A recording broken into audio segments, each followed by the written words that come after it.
علیکم ورحمۃ اللہ وبرکاتہ۔ الحمد للہ رب العالمین والصلاة والسلام علی رسولہ الکریم، اما بعد، اعوذ باللہ من الشیطان الرجیم، بسم اللہ الرحمن الرحیم۔ الحمد للہ الذی انزل علی عبدہ الکتاب ولم یجعل لہ عوجا۔ ہر قسم کی تعریف، حمد و ثنا، بڑائی، کبریائی، پاکیزگی اور بزرگی اللہ رب العالمین احکم الحاکمین کے لیے لائق، زیبا و سزاوار ہے۔ درود و سلام کا نزول ہو اللہ کے آخری پیغمبر محمد رسول اللہ صلی اللہ تعالی علیہ وعلی آلہ واصحابہ وبارک وسلم پر۔ عزیزان محترم، بزرگوں، نوجوان ساتھیوں اور اسلامی ماں اور بہنوں، آج انشاءاللہ آپ کے سامنے سورہ کہف، سورہ مریم اور سورہ طٰہٰ، ان تین سورتوں کا خلاصہ بیان کیا جائے گا۔ سورہ کہف، جس کے بارے میں اللہ کے رسول صلی اللہ علیہ وسلم نے ارشاد فرمایا کہ اس کی ابتدائی 10 آیات یا آخری کے 10 آیات جو بھی یاد کر لے، اللہ رب العالمین اس کو دجال کے فتنوں سے محفوظ کرے گا۔ سورہ کہف کی ابتدائی 10 آیتیں، آیت نمبر 1 سے لے کر 10 تک، یا پھر آخری 10 آیتیں، یہ جو بھی زبانی یاد کرے گا، اللہ رب العالمین کے احکام سے اور اس کے حکم سے وہ دجال کی فتنے سے محفوظ کر دیا جائے گا۔ اس کے علاوہ سورہ کہف کی فضیلت کے اندر یہ بات بھی موجود ہے کہ جو اس کو جمعہ کے دن تلاوت کرتا ہے تو یہ جمعہ سے لے کر آنے والے جمعہ تک اس کے لیے اللہ رب العالمین ایک نور کو جو ہے قائم کر دیتا ہے، جو نور خاص طور پر اس کے لیے اللہ تعالیٰ مقرر فرما دیتا ہے۔ اور جیسا کہ اس بات کا تذکرہ بھی کل کیا گیا تھا کہ یہودیوں نے جو مشرکین مکہ کے ذریعے 3 سوالات اللہ کے رسول صلی اللہ علیہ وسلم کے سامنے کروائے تھے، انہی کے 2 سوالات کے جوابات اس سورہ شریفہ کے اندر موجود ہے۔ ایک سوال تو روح کے بارے میں تھا، جس کا تذکرہ سورہ بنی اسرائیل میں گزر چکا۔ اللہ نے فرمایا کہ روح اللہ تعالیٰ کا حکم ہے، تمہیں بہت ہی کم علم دیا گیا ہے، وہ اس کا جواب وہاں پر ختم ہو گیا۔ دوسرا جو جواب تھا یہ اللہ رب العالمین نے اس سورہ کے اندر بیان فرمایا، وہ سوال تھا وہ غار والوں کا واقعہ کیا ہے۔ اسی مناسبت سے کہف کہا جاتا ہے۔ کہف کے معنی اصل میں غار کے ہوتے ہیں، جو پہاڑوں میں غار بنے ہوئے ہوتے ہیں، اس کی عربی زبان کے اندر کہف کہا جاتا ہے۔ اللہ رب العالمین نے یہاں پر جو ہے اصحاب کہف کا واقعہ بیان کیا ہے۔ اصل میں ان کا واقعہ یہ ہے کہ چند نوجوان تھے اور اللہ رب العالمین نے قرآنی آیات کے اندر ان کی تعداد کو بیان نہیں فرمایا۔ محدثین نے، مفسرین نے الگ الگ ان کی تعداد کے بارے میں تذکرہ کیا۔ بعض کہتے ہیں کہ وہ 6 تھے، ان کا 7واں ساتھ میں کتا تھا، بعض کہتے ہیں کہ وہ 8 تھے، 9واں ان کا کتا تھا۔ صحیح تعداد اللہ رب العالمین ہی جانتا ہے کہ وہ کتنے تھے۔ اللہ نے یہاں فرمایا کہ چند اور نوجوان ایسے تھے جنہوں نے اللہ رب العالمین کی ذات پر ایمان لایا، اور اس زمانے میں جس مقام پر یہ نوجوان رہا کرتے تھے وہاں کا بادشاہ کافر تھا۔ اور جب ان لوگوں نے جو ہے توحید کا درس دینا، لوگوں کے سامنے توحید کی بات بیان کرنا شروع کیا، تو اس بات کا چرچا بادشاہ تک بھی پہنچا۔ بادشاہ نے ان کو اپنے دربار میں بلایا تو ان لوگوں نے بادشاہ کے دربار میں بھی اللہ رب العالمین کی توحید کا درس دیا، اور اللہ رب العالمین کی باتوں کو وہاں پر بھی انہوں نے بیان کیا۔ کہا کہ ربنا رب السماوات والارض، ہمارا اور تمام زمین و آسمان کا جو رب ہے، لن ندعو من دونہ، اس کا کوئی شریک نہیں ہے، الہ، وہ اکیلا معبود ہے۔ ان لوگوں نے بادشاہ کے سامنے کھڑے ہو کر توحید کا درس دیا۔ یہاں پر نوجوانوں کے لیے بہت بڑا سبق ہے۔ آج کل کے نوجوانوں کو دینی معلومات بہت ہی کم ہے، الا ماشاء اللہ۔ نماز کا طریقہ نہیں معلوم، وضو کا طریقہ نہیں معلوم، طہارت کا طریقہ نہیں معلوم، یہ ہمارے نوجوانوں کا عالم ہے۔ اور اس زمانے کے نوجوان کیسے تھے؟ جنہوں نے وقت کے بادشاہ کے سامنے توحید کا درس دیا، جس کی پاداش میں جو ہے ان کو قید کرنے کا حکم دیا گیا، اور انہیں مارنے کا جب بادشاہ نے حکم دیا تو اللہ رب العالمین کے حکم سے وہ لوگ جو ہے وہاں سے نکل گئے اور ایک غار کے اندر پناہ لیے۔ غار کے اندر داخل ہوئے تاکہ کچھ دیر یہاں پر آرام کریں اور پھر کہیں اپنا ٹھکانہ جو ہے بنا لیں۔ لیکن جیسے ہی وہ لوگ غار میں داخل ہوئے، اللہ رب العالمین نے بیان فرمایا کہ ہم نے جو ہے ان کو سلا دیا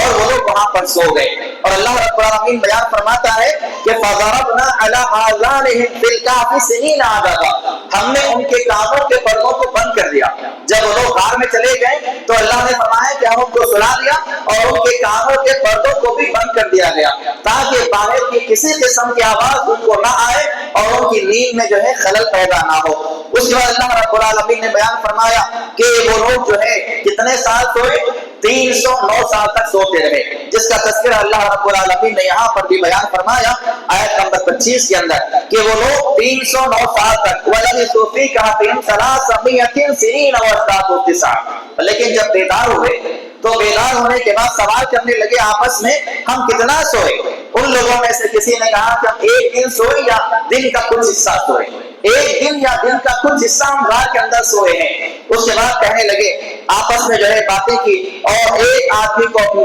جو ساتھی تھا ان کو جو ہے روپیہ سکہ جو بھی اس زمانے میں رائج تھا وہ دیا اور کہا کہ جاؤ بازار میں جانے کے بعد جو ہے پاکیزہ کھانا لے کر آؤ، فَلْيَنْظُرْ أَيُّهَا أَزْكَىٰ طَعَامًا۔ دیکھو بازار میں ہر طرف کفر کا دور دورہ ہے، ہر طرف حرام جو ہے غذائیں ملتی ہیں، تم لوگ آہستگی کے ساتھ جانا، خاموشی کے ساتھ جانا، اور جو پاک اور حلال روزی ہے وہی لے کر آنا۔ لہذا وہ لوگ ان میں سے ایک یا دو آدمی ڈرتے ڈرتے جب بازار میں پہنچے، جیسے ہی پاکیزہ کوئی کھانا وغیرہ خریدا، اور خریدنے کے بعد جب انہوں نے وہ سکہ دکان والے کو دیا تو اس نے سکے کو جو ہے الٹ پلٹ کر دیکھا، کیونکہ وہ جو سکہ تھا 309 سال پرانا تھا، 3 صدیاں گزر گئی، جو بادشاہ تھا وہ ختم ہو گیا، حکومت اس کی چلے گئی، اب یہ نیا بادشاہ آ چکا ہے، یہ بادشاہ مسلمان بادشاہ ہے، حکومت اسلامی حکومت قائم ہو چکی ہے 309 سال کے اندر۔ اب جب دکاندار نے دیکھا کہ یہ سکہ کب کا ہے، جب تحقیق ہوئی، لوگوں میں چرچے ہوئے، دکاندار نے بازو کو دیا، بازو میں تیسرے کو دیا، آپس میں باتیں ہونے لگی کہ ایک جو ہے کچھ نوجوان تھے جن کے بارے میں جو ہے ایک مقام پر لکھا ہوا تھا، اللہ نے یہاں بیان فرمایا الرقیم کہا کہ تختی لگا دی گئی تھی شہر کے باہر علاقوں میں کہ چند نوجوان جو ہے یہاں سے بھاگ کر چلے گئے ہیں، اگر کسی کو ملتے ہیں تو ان کو پکڑ کے لایا جائے۔ تو وہ تختی صدیوں تک وہاں پر موجود تھی، ان لوگوں نے آپس میں ڈسکس کیا اور کہا کہ اس زمانے میں وہ تختی وہاں پر لگی ہوئی تھی، شاید یہ نوجوان وہی ہوں گے۔ اس کے بعد وہ چرچا جو ہے بادشاہ تک پہنچا، بادشاہ نے ان کو اپنے دربار میں بلایا، لیکن اس کے بعد اللہ رب العالمین نے بیان فرمایا کہ اس کے بعد وہ لوگ ڈرتے ڈرتے جو ہے دوبارہ اس غار میں جب آ گئے تو اللہ رب العالمین نے ان کے اوپر جو ہے موت کو طاری فرما دیا، اور وہ لوگ وہاں پر ہمیشہ کے لیے جو ہے موت کی نیند سو گئے۔ جب یہ لوگ 309 سال تک سوتے رہے تو اللہ رب العالمین نے جو ہے سورج کا نکلنے کا انتظام ایسا کیا تھا، جب سورج نکلتا صبح صبح طلوع ہوتا تو ان کے دائیں طرف سے نکل کے چلے جاتا، اور جب غروب ہونے کا ٹائم آتا تو ان کے بائیں طرف سے نکل کے چلے جاتا، ان پر سورج کی شعاعیں بھی نہیں پڑتی تھی تاکہ ان کو نیند میں خلل نہ ہو اور یہ لوگ بیدار نہ ہو جائیں۔ اور اللہ رب العالمین نے ایسا انتظام کیا تھا، حالانکہ وہ 300 سال تک سوتے رہے، وہ لوگ جو ہے کروٹیں بدلتے تھے۔ اللہ رب العالمین یہاں بیان فرمایا کہ وہ لوگ جو ہے کبھی بائیں جانب کبھی دائیں جانب کروٹیں بدلتے تھے۔ اگر کروٹیں بدلنے کا انتظام نہ ہوتا تو ظاہر بات ہے انسان کا جو اسکن ہے، چمڑا ہے، وہ گل جاتا، سڑ جاتا، اور دوسری اس کا نقصان یہ ہوتا کہ زمین کے جو حشرات ہیں، کیڑے مکوڑے ہیں، وہ ان کو کھا لیتے۔ تو اللہ رب العالمین نے ایسا نظام کیا تھا کہ وہ لوگ نیند کی حالت میں یا موت کی حالت میں جو ہے کروٹیں بدلتے تھے، کبھی دائیں جانب کبھی بائیں جانب۔ اور ان کے ساتھ جو کتا تھا، اللہ رب العالمین نے بیان فرمایا کہ ان کے ساتھ جو کتا تھا، دیکھنے والوں کو ایسا معلوم ہوتا تھا کہ گویا کہ وہ کتا جو ہے ابھی ہم پہ حملہ کرنے والا ہے، بالکل بازو بچھائے ہوئے۔ اللہ نے کہا وَكَلْبُهُمْ بَاسِطٌ ذِرَاعَيْهِ بِالْوَصِيدِ، وہ کتا جو اپنے بازوؤں کو بچھائے ایسا بیٹھا ہوا ہے، یعنی اگر کوئی قریب میں جائے تو فوراً ان پہ حملہ کر دے۔ اس پوزیشن میں اللہ نے اس کو بٹھایا تھا، حالانکہ وہ بھی مرا ہوا تھا، لیکن دیکھنے والوں کو ایسا معلوم ہو کہ گویا کہ وہ ان پر حملہ کرے گا اور ان کے قریب میں آنے سے جو ہے لوگوں کو روکے گا۔ تو یہ اللہ رب العالمین نے جو ہے غار والوں کا جو ہے واقعہ بیان فرمایا۔ ان کی صحیح تعداد کے بارے میں کسی کو بھی نہیں معلوم، اللہ رب العالمین نے یہاں پر بیان فرمایا خود ہی کہ کچھ کہتے ہیں کہ وہ لوگ جو ہے 5 تھے، بعض کہتے ہیں کہ 6 تھے، بعض کہتے ہیں کہ 8 تھے، لیکن حقیقی اس کی تعداد جو ہے وہ رب کی، آپ کہہ دیجئے اعلم بعدتہم ما یعلمہم الا قلیل، اس کی حقیقی تعداد جو اللہ ہی کے پاس ہے، اس بارے میں تم کو علم نہیں دیا گیا۔ پھر آگے اللہ رب العالمین نے بیان فرمایا کہ وَأُوضِعَ الْكِتَابُ فَتَرَى الْمُجْرِمِينَ مُشْفِقِينَ مِمَّا فِيهِ، کہ اللہ رب العالمین نے کہا کہ جس دن قیامت کے دن مجرموں کے سامنے ان کے ہاتھوں میں نام اعمال دیا جائے گا تو وہ لوگ اس کو دیکھ کر جو ہے فَتَرَى الْمُجْرِمِينَ مُشْفِقِينَ،